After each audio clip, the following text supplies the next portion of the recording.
السلام علیکم ورحمۃ اللہ وبرکاتہ۔ نحمدہ ونصلی علی رسولہ الکریم، اما بعد۔ معزز سامعین کرام، میں آپ حضرات کے سامنے پھر سے تقدیر کے مسئلے کو لے کر حاضر ہوا ہوں۔ ما قبل میں نے تقدیر کے حوالے سے تقدیر کے مسئلے پر ایک ہفتے پہلے ویڈیو بنائی تھی اور اس کی کچھ وضاحتیں رہ گئی تھی، سو اس کو میں ابھی لے کر آپ کے سامنے حاضر ہوا ہوں۔ عام طور سے عوامی ذہن میں اور ہم سب کے ذہن میں تقدیر کے حوالے سے تقدیر کے مسئلے پر دو طرح کا اعتراض پیدا ہوتا ہے، دو سوال پیدا ہوتا ہے، دو کنفیوژن ہوتا ہے۔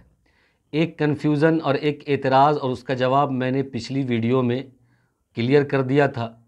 وہ اعتراض یہ تھا، اللہ تبارک و تعالیٰ جب بندے کے حق میں اچھی تقدیر لکھتا ہے تو یہ بات سمجھ میں آتی ہے، اور بندے کے حق میں اللہ تبارک و تعالیٰ بری تقدیر یا برا فیصلہ کرتا ہے تو یہ کیسے کرتا ہے، یہ کیوں کرتا ہے؟ اس کا جواب میں نے پچھلی ویڈیو میں دے دیا تھا۔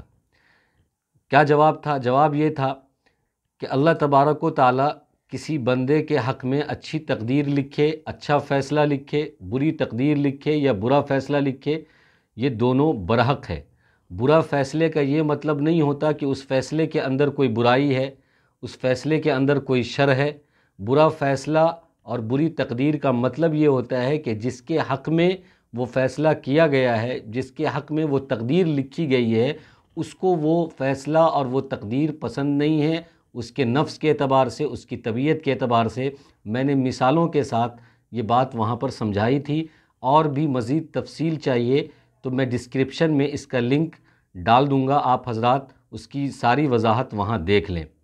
اور آپ سے گزارش یہ ہے کہ آپ اگر ہمارے چینل پر نئے ہیں تو ہمارے اس چینل سبیل الجنہ کو سبسکرائب کریں، لائک کریں اور شیئر کریں، تاکہ اس طرح کی معلومات، بہتر معلومات دلائل کے ساتھ آپ تک فیوچر میں پہنچتی رہے۔ دوسرا اعتراض اور دوسرا کنفیوژن اور دوسرا سوال جو عوامی ذہن میں، ہمارے ذہن میں ہوتا ہے، وہ یہ کہ اگر ہمارے حق میں برائی لکھی تھی، ہمارے حق میں چوری لکھی تھی، اور ہمارے لیے برا کام کرنا لکھا تھا، یا ہمارے لیے جہنم لکھا تھا، ہمارے لیے تقدیر میں جنت لکھا تھا، تو ہم نماز کیوں پڑھیں؟ ہمارے حق میں چوری لکھی تھی تو ہم چور ہی بنیں گے، تو ہم اچھے آدمی کیسے بنیں؟ اور اگر ہم نے چوری کر لیا تو اس میں ہمارا کیا قصور ہے؟ اس میں ہم نے کیا جرم کیا؟ چونکہ ہماری تقدیر میں چوری لکھا ہے، ہماری تقدیر میں کوئی برا کام لکھا ہے، ہم نے اس برا کام کو کر لیا، تو اس میں ہمارا کیا جرم، ہمارا اس میں کیا قصور ہے؟ اس لیے کہ اللہ نے ہی ہمارے لیے بری تقدیر لکھ دی، چور بننا لکھ دیا، بے نمازی بننا لکھ دیا، اور جب اللہ نے ہمارے لیے جنت لکھ دیا ہے تو نماز ہم کیوں پڑھیں؟ جب اللہ نے ہمارے لیے جہنم لکھ دیا ہے تو نماز ہم کیوں پڑھیں؟ اس طرح کا سوال ہمارے عوامی ذہن میں اور ہم سب کے ذہن میں عام طور سے پیدا ہوتا ہے۔ اس کا جواب تفصیل کے ساتھ، دلائل کے ساتھ آپ سماعت فرما لیں۔ سب سے پہلے تو یہ سمجھیں کہ تقدیر کہتے کس کو ہیں؟ تقدیر اللہ کے علم کو اور اللہ کے امر کو کہتے ہیں۔ امر کے معنی حکم۔ تو اللہ کا علم اور اللہ کا حکم جب دونوں جمع ہوتا ہے تو اس کا نام تقدیر پڑتا ہے، اس کو تقدیر کہتے ہیں۔ کہ اللہ کے علم میں یہ بات ہوتی ہے کہ فلاں شخص کو اللہ تبارک و تعالیٰ کسی کام کے کرنے کا اختیار دے گا، اور وہ اس کام کو کرے گا یا نہیں کرے گا۔ یہ اللہ کے علم میں یہ بات ہوتی ہے، اسی کا نام تقدیر ہے۔ مثلا اللہ تبارک و تعالیٰ کے علم میں یہ بات ہے کہ فلاں شخص کو اختیار دیا جائے گا، وہ چوری کرے گا یا چوری نہیں کرے گا، مگر وہ چوری کرے گا، یہ اللہ کے علم میں ہے۔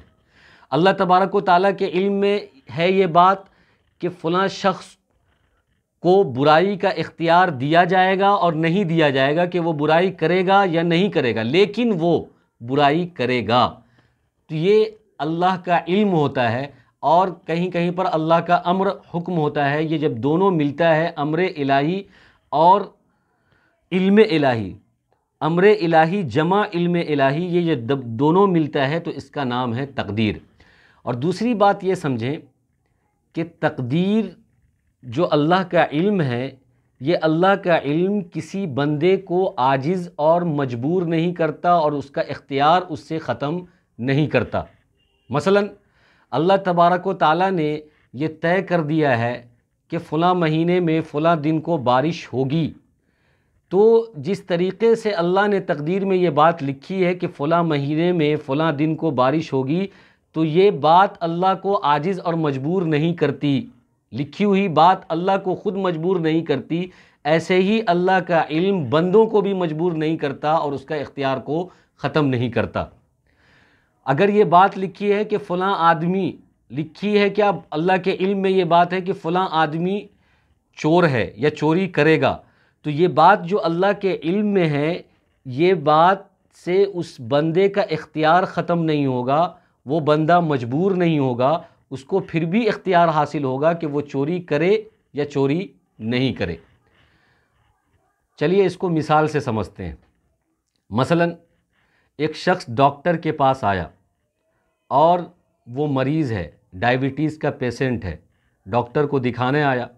ڈاکٹر نے اس کی تفتیش کی، اس سے سوال کیا اور یہ کہا کہ یہ بتاؤ کہ تم پرہیز کرتے ہو، میٹھے چیز سے بچتے ہو، میٹھے کھانے سے بچتے ہو اور چاول کھانے سے بچتے ہو اور چہل قدمی کرتے ہو، صبح کو دوڑ لگاتے ہو۔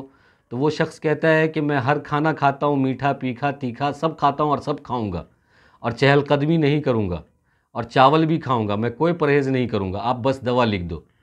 ڈاکٹر کہتا ہے ٹھیک ہے، یہ تمہارے ڈائیبٹیز کی دوا ہے، یہ میں نے لکھ دی ہے، جاؤ اس کو صبح شام دوپہر کھانا۔ اس کے ساتھ ایک اور شخص ہوتا ہے، ڈاکٹر اپنے پاس ایک ڈائری میں یہ لکھ دیتا ہے کہ یہ 2 مہینے کے بعد یہ جو آنے والا مریض ہے، جو مریض آیا ہے، یہ 2 مہینے کے بعد مر جائے گا۔ اور صحیح میں وہ شخص جب جاتا ہے دوا وا کھاتا ہے، 2 مہینے کے بعد وہ شخص مر جاتا ہے۔ اس کے ساتھ جو ایک آدمی آتا ہے، وہ ڈاکٹر کو پکڑ لیتا ہے اور کہتا ہے کہ تم نے یہ ڈائری میں یہ بات لکھی تھی کہ وہ فلاں شخص 2 مہینے کے بعد مر جائے گا، تو تم کو معلوم تھا کہ وہ 2 مہینے کے بعد مر جائے گا، اس لیے تم مجرم ہو اور تم پر میں کیس کروں گا اور تم سے میں مقدمہ لڑوں گا۔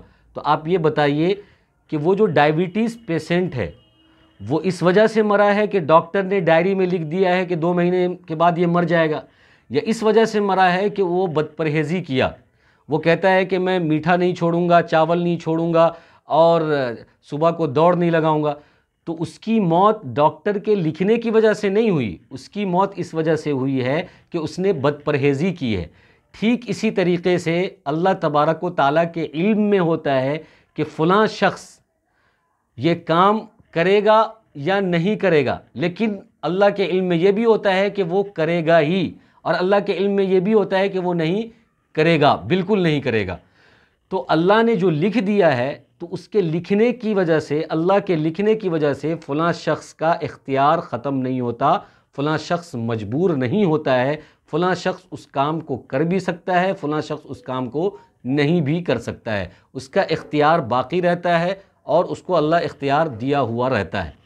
علم کی وجہ سے بندے کا اختیار ختم نہیں ہوتا ہے، بندہ وہ کام کر سکتا ہے۔ اب اگر کوئی شخص اس طرح کا بہانہ کرے، یہ اصل میں ایک طرح کا بہانہ ہے، اگر کوئی چور یوں کہے کہ میری قسمت میں، میری تقدیر میں چوری کرنا لکھا تھا، اس لیے میں نے چوری کیا، لہٰذا میں مجرم نہیں ہوں، مجھے چھوڑ دو اور مجھے مارو مت، تو یہ اس کا بہانہ ہے۔ کسی ایسے چور کو پکڑ کے اس کی خوب کٹائی کی جائے، اس کو خوب مارا جائے، اور جب وہ یہ کہے کہ دیکھیے یہ میری قسمت میں لکھا تھا، میری چوری کرنا میری قسمت میں لکھا تھا، اس نے میں نے چوری کیا، تو مارنے والا یہ کہے کہ تیری قسمت میں جس طریقے سے چوری کرنا لکھا تھا، ایسے یہ بھی لکھا تھا کہ چوری کرنے کے بعد تو کٹائے گا، چوری کرنے کے بعد تو پٹائے گا اور تجھے خوب مار لگے گی۔ تو وہ چور یہ کہے گا کہ تم کو کیسے معلوم ہوا کہ مجھے چوری کرنے کے بعد مار لگے گی؟ تو پھر اس وقت یہ کہنا چاہیے کہ پھر تم کو یہ کیسے معلوم ہوا کہ تمہاری قسمت میں یہ لکھا ہوا تھا کہ تو چور ہے؟ تو اس کو یہ بات سمجھ میں آ جائے گی۔ اللہ کے علم میں بہت ساری چیزیں ہیں، آگے کی، پیچھے کی اور ابھی کی۔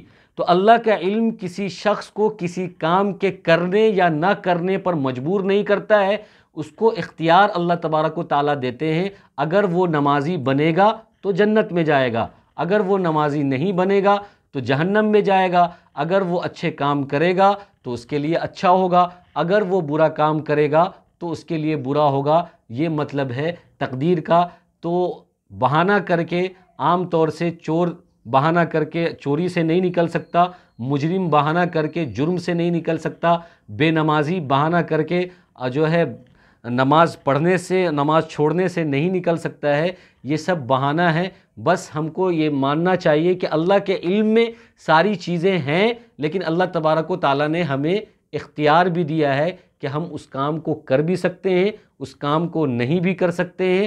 یہی تقدیر کا مطلب ہے۔ تو تقدیر کا سیدھا سیدھا مطلب آپ کے سامنے یہ ہوا کہ اللہ کا علم اور اللہ کا حکم جب دونوں جمع ہوتا ہے، تقدیر الہی اور امر الہی جب دونوں جمع ہوتا ہے تو وہ تقدیر بنتا ہے۔ کسی کو بہانہ کرنے کی ضرورت نہیں ہے۔ اللہ تبارک و تعالی ہم سب کو عمل کی توفیق عطا فرمائے۔